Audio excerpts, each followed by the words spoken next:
Hey, my name is Kevin, and if you've ever felt like you're living life on a different frequency than everyone else, you might understand what I'm about to say, because I'm not wired like most people, and I've spent years trying to understand why. This is the story of the mind I was born with, the trauma that shaped it, the science that explains it, the spirituality that guides it, and the cognitive method, the SAM method, that I've lived naturally my entire life. This is what it means to be an outlier. From the time I was a kid, I sensed things faster and deeper than the people around me. Most people see the surface, but I see the layers underneath. Tension, micro-expressions, hidden motives, emotional atmospheres, and the unspoken truth inside someone's voice. When someone sits with me, like the young survivor from Marjorie Stoneman Douglas who found me because he needed a place where he didn't have to hold it together, I feel the weight before he speaks. He couldn't cry. His whole face was locked and he said, "I have to be a man. My mom needs me."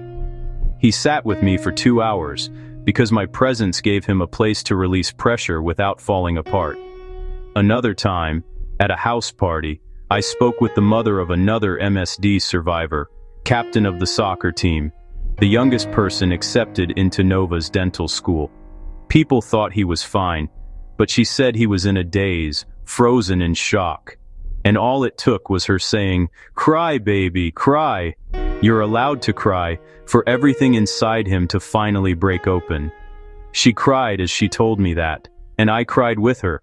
People carrying buried pain always seem to find me. Not because I'm searching for them, but because they feel seen. Only 15–20% of people are highly sensitive. Only 2–5% have strong associative memory. Less than 1% combine deep sensitivity, pattern detection, intuition, and emotional resonance into one system. That's why people react to me differently. Some open up instantly, some hide. Some feel exposed, some try to impress me. Some avoid eye contact like I can read their soul. It's because I process the world on multiple frequencies at the same time. I grew up as the observer, the emotional historian of my family. Patrick Teahan talks about how highly sensitive people raised in dysfunctional homes become the ones who sense the storm before it hits. That was me.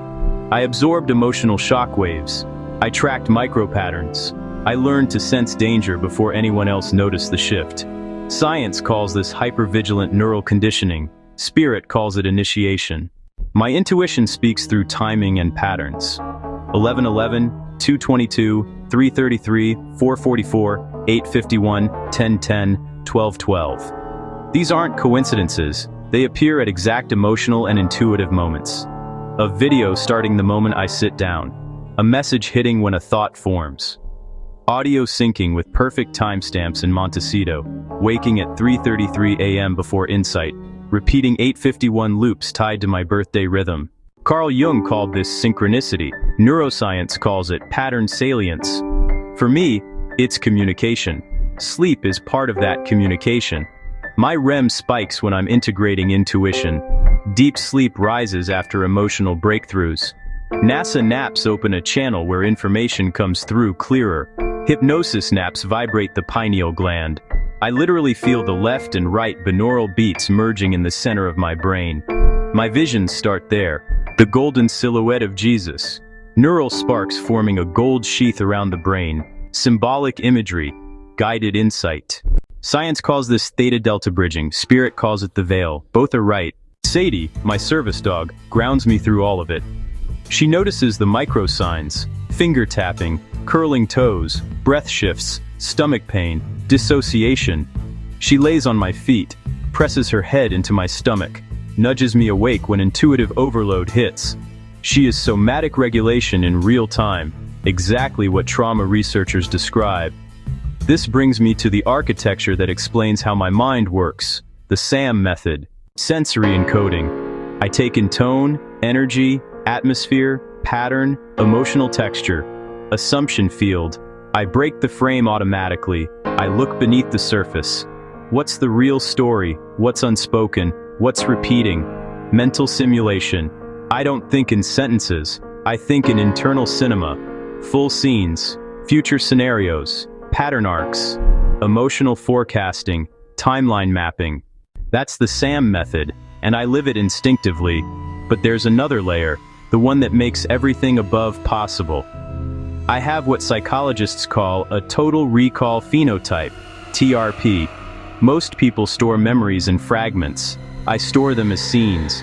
My mind captures moments like a camera shutter, one still, then another, then it speeds up, becoming a movie. I can recall the way light fell across a room, the tone of someone's voice, micro-expressions, timestamps, credit card numbers after seeing them twice, emotional atmospheres, details from childhood as if they happened last week. When I want to remember something, my mind drops into a subconscious sphere, a circular space where memories project around me. File cabinets appear. Scenes replay from different angles. Not imagination, retrieval. Less than 2 to 5% of people have any eidetic features. The combination of HSP plus TRP might be less than 1%. Most memory is factual. Mine is experiential, it's immersive. That's why people say, "You don't forget anything, do you?" Because I don't.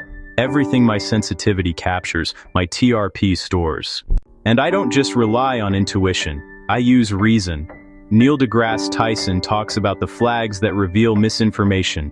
Yellow flags, bias, emotional manipulation, clipped content, unverified science. Red flags, conspiracies, anti-mainstream ego, physics-breaking claims, suppressed inventions, wild stories with no evidence. I catch these instantly, not because I'm skeptical, but because my system combines intuition with analysis. Basic minds want belonging, outlier minds want truth. My personal truths, the ones my life keeps proving, are simple. Extraordinary claims require extraordinary evidence. Emotional resonance is not factual truth. Intuition without groundedness becomes chaos. Trauma sharpens perception. Repeating patterns are data. Sleep is diagnostic. Neurodivergence is often mislabeled as too sensitive or too much. If something keeps repeating, you're meant to notice. So if you feel deeply, if you need solitude, if music hits you in your bones, if numbers follow you, if you get downloads at 3 a.m., if people unload their pain in your presence, if your intuition is louder than logic, you might be an outlier too. We're not here to blend in. We're here to perceive more. And our job isn't to dim the gift, it's to understand it.